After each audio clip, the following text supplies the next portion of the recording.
এই খানকির ছেলে, হ্যাঁ আমার সামনে মাথা নিচু করে কথা বল। কেন মাথা নিচু করবো কেন তোর সামনে আমি? তুই তো খানকির ছেলি, কেন? তুই তো খানকির ছেলি। তোর বাপ ভ্যান চালকে খেত, আমার ভ্যান ইঞ্জিন ম্যান চালাতো, আমরা চালকে। এখনো ভ্যান চালাই, এখনো ভ্যান চালাসনি? আমার কই তোরা পাকা খানকির ছেলে, তোরা পাকা খানকির ছেলে। তোরা যত লোক ওই কাঁটালে বাজার করে না, তাদের কাছে ডবল টাকা দাম লিস তোরা। তোদের দোকান সেগোর মধ্যে ঢুকতে তো দেবো। ওদের কল আগের দিনকে আমি এমএলএ সাহেবের কাছে পাঠিয়ে দিয়েছিলাম, আমাদের শওকত মোল্লা মহাশয়ের কাছে। তুই শুধু এটা মাথায় রাখবি বাবলু, তোর দোকানটা বিধানসভা ভোটের যেদিনকে বিজয় মিছিল হবে, তুই কেন, তোর 14 গোষ্ঠী, তুই ওদুত মোদাসের, তোর মাথার উপরে যত নেতা আছে, তুই সবার সাথে যোগাযোগ করে রেগুনিটা পাঠা। তোর দোকান ওখান থেকে পুরো উড়িয়ে দেবো আমি। আর আমি যদি না দিতে পারি, আমি সারা জীবনের মতন রাজনীতি ছেড়ে দেবো। তোর আব্বা, আমি তো ভাবছিলাম যে তুই হয়তো তোপর আল্লাহ আমার ক্ষমতা দিয়ে রেখে দে, তোপর আল্লাহ আমার ক্ষমতা দিয়ে রেখে দে, তোপর আল্লাহ আমার ক্ষমতা দিয়ে রেখে দে। বাবা তোর বেঁধে লেটবো, দোকান তুলে দেবো, আবার বাড়ি ঘর ভেঙে তেড়কে দেবো। তোর কোন মার ভাতারে সেখানকে বিচার জানা যা। তুই ও দিদিকে বিচার জানাবি তো, ও দিদিরও তোর সাথে বাঁধবো আমি। যা জেনকে দে যা। তোদের দোকানটা হলো এই বিধানসভা ভোটের 3 দিন আগে পর্যন্ত মেয়াদ। কারণ তোর আব্বা খুব ভালো মানুষ, তোর আব্বাকে আমি বলেছিলাম, তোর সঙ্গে যখন কথা হয়, আমার তো প্রত্যেকটা কল রেকর্ডিং হয় এবং কম্পিউটারে মানে রেজিস্ট্রেড হয়। ওদের কল আগের দিনকে আমি এমএলএ সাহেবের কাছে পাঠিয়ে দিয়েছিলাম, আমাদের শওকত মোল্লা মহাশয়ের কাছে। আর তোদের দোকান থেকে তোদের আমি আমার নিজের সংসার চালাইনি, আমি মানুষের অনুদান দিয়েছিলাম, সেই টাকাটা পাবি। 12,000 টাকা মতন সামথিং পাবি। কিন্তু ঘটনাটা হলো, আমি কি আলাদা দোকানে যাচ্ছি নাকি? না না না না, তোর আব্বা কি ব্যবহার করে শোন। তোর আব্বা যখন আমি দোকানে গিয়েছি, আমার টোটাল মাল মাপযোগ হয়ে গেছে, 165 টাকা বিল হয়েছে। তুই আমার কি বলেছে, আবার লোকজন শুনে শেষ একবার বলেছে হয়তো। না না, সব আমার রেকর্ডিং আছে, সব এ টু জেড। তুই শুধু এটা মাথায় রাখবি বাবলু, তোর দোকানটা বিধানসভা ভোটের যেদিনকে বিজয় মিছিল হবে, তুই কেন, তোর 14 গোষ্ঠী, তুই ওদুত মোদাসের, তোর মাথার উপরে যত নেতা আছে, তুই সবার সাথে যোগাযোগ করে রেগুনিটা পাঠা। তোর দোকান ওখান থেকে পুরো উড়িয়ে দেবো আমি। তোর দোকানের যা মাল মেটেরিয়াল আছে সব গরিব মানুষের বিলকে দেবো। তোর আব্বা, আমি তো ভাবছিলাম যে তুই হয়তো তোপর আল্লাহ আমার ক্ষমতা দিয়ে রেখে দে। দেখ একটা কথা বলি, আমি সারাক্ষণ ভালো মানুষের কাজ করি। আমি তোর সাথে বহুত লেনদেন হয়েছে আমার, তোর পুরো গ্রাম এক জায়গায় করবো ওই দিন। তোর দোকান ভেঙে তোর আর তোর বাপের হাত পা ভেঙে পুরোপুরির জন্য তুই একটা কথা বলেছিলিস যে আমি চাকরি পাবো কিছুদিন পরে।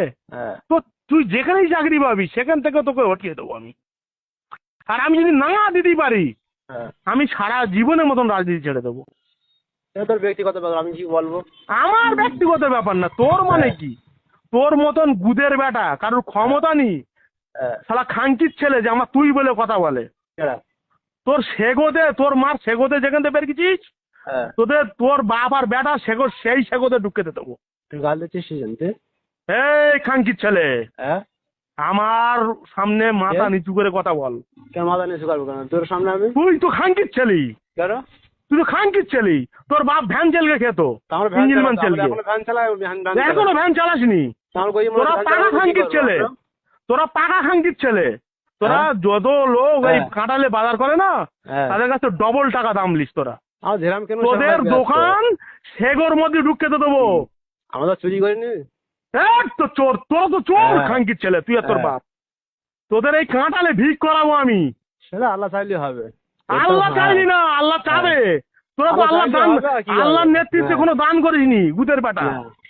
তোরা তোর বাপের ভিক করাবো আমি। তোদের এই দোকানের যত মাল আছে বা তোদের বাড়ি যে গোডাউন আছে, তোর বলে দিচ্ছি সমস্ত মাল এই ভোগালের পিয়ের অঞ্চলে যত গরিব মানুষ আছে সবার দান করতে দেবো। তোদের মুখ মাথা উঁচু করে দাঁড়া দিয়ে দেবো না এই বাংলায়। তোর কোন মার ভাতার আছে, তোর কোন মার ভাতার আছে অদূত মোদাসের, হ্যাঁ অদূত তো বড় নেতা, হ্যাঁ ওর বুধের বাটারকে জানাবি কথাটা, রেকর্ডিংটা শোনাবি, হুম। বুঝতে পেরেছিস? তোকে সেগোদে নারী বের করে দেবো তোর আর তোর বাপের টাকা, তোর আমি আজকেরই দিয়ে দেবো তোর হ্যাঁ? 12,000 টাকা পাস। আর আমি তোকে টাকা দিব, তোকে গুদ গাছে কি করবি আমি কিছু করতে পারবো না, আমার কোনো ক্ষমতা নেই, আমার গরিব মানুষ। খালি এটা মাথায় রাখবি। হুম। যদি মনে করি আমি টাকা দেবো না, আবার 2-4 লাখ টাকা জরিমানা করবো তোর। তুই যা কথা আগের দিন বল রেখে দিস আমার। হ্যাঁ তোর ব্যক্তিগত ব্যাপার, তুই কি করবি না করে আমি ধারে বাড়ি আসবি নি তুই আর তোর বাপ, হ্যাঁ কেন পড়াতে বুঝতে পেরেছিস? কেন পড়াতে দিবি আর কি বলবো তোর। তোর আর তোর বাপের এত মারবো খাঙ্কির ছেলে, হ্যাঁ তোকে সেগোদে নাড়ি বের করে দেবো দুটোরে আমি। ঠিক আছে, রাখ খাঙ্কির ছেলে রাখ, টাকা পাবি টাকা নিবি, এত গুদ মারতে শিখেছিস তোর। তুই গাল দিচ্ছিস কি জানতি তাহলে? রাখ খাঙ্কি মাগি ছেলে রাখ, হ্যাঁ রাঁড় মাগির ছেলে তা গাল রাখ, দিচ্ছিস কি জানি তুই? বেশার ছেলে কোথাকার রাঁড় মাগির ছেলে। তোর মা বেশাগিরি করতো যখন তায়ের জেলা পরিষদ সদস্য হতো, তোর মা সোদা তো আমি ডিউটি দিতুম। ও কেটা করা তো সে সবাই জানে, ওটা ফালতু বলে লাভ নেই। রাখ খাঙ্কির ছেলে রাখ, ফোন রাখ, তোর মারে চুদি আমি বেশা মাগির ছেলে। টাকা যাচ্ছিস খাঙ্কির ছেলে, গাল দিচ্ছিস কেন? এই খাঙ্কির ছেলে, হুম। তোর তোর দোকানের মাছ তুলে দিতে পারি বিধানসভা ভোটের আগে, কিন্তু তোর দোকানটা আমি তুলে দেবো বিধানসভা যেদিন বিজয় মিছিল হবে সেই দিনই। ঠিক আছে পারলে দিবি। সরকারি জায়গায় ব্যবসা চোদাচ্ছিস, আর কার সাথে কি কথা বলে তোর হুঁশ নেই এই খাঙ্কির ছেলে। তো সেগোদে নারী বের করে দেবো তোরা তোর বাপের, আমি লেখা হয়েছে আর কিরকম গাল দিলে এরকম লোকের শুনি। তোর সেগোদে নারী বের করে দেবো তোরা তোর বাপের। তোর ক্যাশ টাকা দিছি তোর বাপের আমার আলু পর্যন্ত এতে লেপ গেলেছে। হুম। তোকে গুদ গাছ আর ফড়িং নাচে করে দেবো রাঙামাগির ছেলে। আইএসএফ চোদানি, আইএসএফ এর ভোট চোদানি, আমি কোনো পার্টি করিনি। এই বেশামাগির ছেলে তুই পার্টি করিস না, তোর বাপের এত বড় ক্ষমতা হলে কি করে এই খাঙ্কির ছেলে? তোর বাপের এত বড় ক্ষমতা হলে কি করে আমার এই আমার বাজার লেপ গেলো আর গাড়ির থেকে আমার বলতে ক্যাশ টাকা দিলেও মাল বিক্রি হবে না, তোমার মারা ছুটে তো দেবো, দাঁত মাছ সব উড়ে দেবো, একদম বাড়ি ঘর ভেঙে এনে তেড়ে তো দেবো, সেটা জীবনে ভাঙানো ঢুকতে পারবি নি খাঙ্কির বাড়ির ছেলে। গাল দিচ্ছিস কেন এত? তোর কোন মার ভাতা রয়েছে গিয়ে সেখানে বিচার দে। আমরা আরো তোর অদূত তো, তোর অদূতির কাছে বিচার দে, অদূত আর তোর বাপ আর তোর হ্যাঁ। সব এক গাছের তলায় বেঁধে লেটবো আমি। ও সেগন নেতা, ওর বলবি বল তোর সেগন নেতা বলেছে রবিকুল বাপি। আমি কারোর সঙ্গে বলতে পারবো না। তা যা, তোর কোন মার ভাতারে তোর টাকা দেবো না 1 টাকা, যা কোথা থেকে আদা গরিব করে গে যা। আল্লাহ বিচার কর দেবে। হ্যাঁ যা, কোনোদিন আমাকে ফোন করবি নি, আল্লাহ তোর টাকা সময় মতন পৌঁছে যাবে, আর তোর তো দোকানের মারা ছুটে দিতে দেবো আমি। তুই টাকা বলি, ধৈর্য ধর। তুই বললি এই বলি সন্ধ্যাবেলা দিতে পারে, 1টা টাকা তোর দেবো না। একদিন বলি শুক্রবারে দেবো। তুই চাপ দিস কেন বোকা চোদা? চাপ দিস ওরা, আমি কদিন ফোন তুই করি। চাপ দিস কেন? তুই ফোন করলি কেন আমার কাছে এই কাঙ্কির ছেলে? ফোন করলি কেন আমার কাছে? আর কদিন পরে ফোন করে তুই বল। তুই ফোন করলি কেন? তোর শুক্রবার রাত পর্যন্ত 1.5 বছর